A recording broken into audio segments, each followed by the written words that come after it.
Franny K. Stein, Mad Scientist, Book 7, The Frandidate, Chapter 13, The Thing That Would Be King.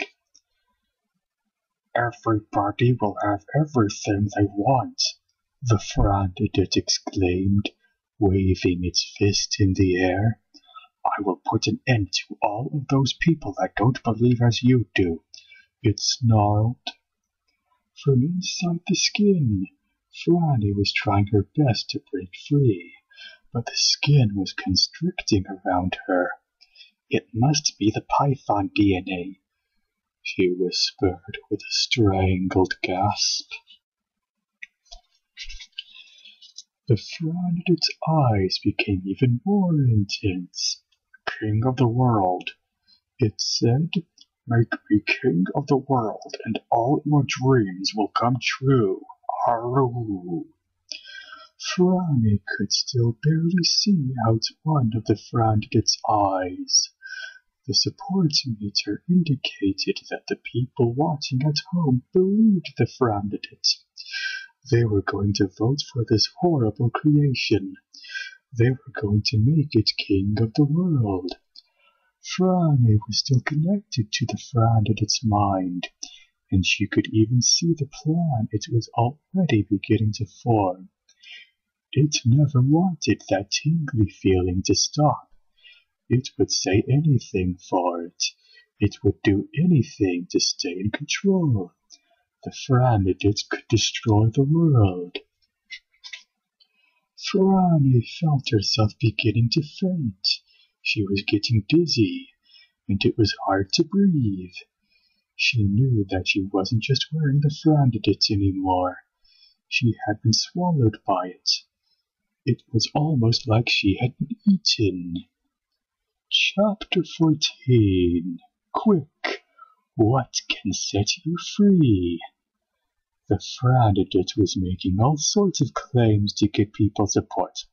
I will protect you from everything, it bellowed. The bad guys won't be the bad guys anymore. The support meter kept going up and up. Igor suddenly had a very strong impression that it wasn't Franny who was saying these things. He looked at the Frandidate, and it changed to look like Miss Wizzy-Wazzle again. But it didn't make Igor comfortable anymore. Igor was sensing something else. Dogs are like that. Igor knew he had to do something. He couldn't attack it. Franny was in there. He thought of turning off the camera, but as soon as he did, the Frandidate sensed his thoughts and extended a long tentacle to hold him in his chair while it worked the controls itself. Suddenly, he thought of the one thing that had saved him before. Maybe, just maybe, it could work again, he hoped, and he acted quickly before the Frandidate could stop him. Igor hit a few switches on the satellite snagger, and the system quickly locked on to a very specific television. It locked on to the one in the pretty pink house with lovely purple shutters down at the end of Daffodil Street. The ICU-2 displayed Franny's mom on the screen. The Frandidate looked into her wide, honest eyes and sensed exactly the one thing she wanted. The Frandidate twitched and sweated. Igor hit a few more switches and sent the broadcast to every home in the world. It started to stammer and stutter. There was no way around this.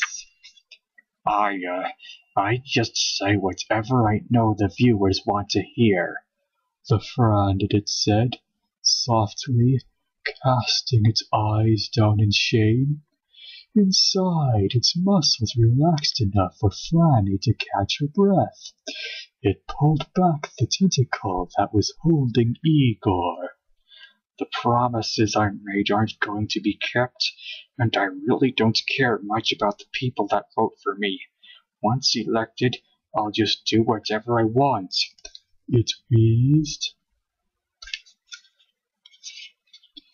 It began to look more like the stitched-up sack of skin it really was, and the support meter started to turn backward. I'm hollow inside, it said. I was put together. I was manufactured. People all over the world sat in front of their TVs, blinking their eyes, wondering what they had liked about the Frandidate in the first place. I'm nothing, it finally admitted. The truth was what Franny's mom wanted, and that was what the Frandidate had given her. Igor stopped the broadcast, and Franny burst through the skin, gasping for breath. The truth had saved her.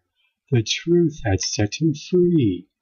We should print that on a t-shirt or something, she said as she angrily kicked the floppy Frandidate skin out of the way. Chapter 15.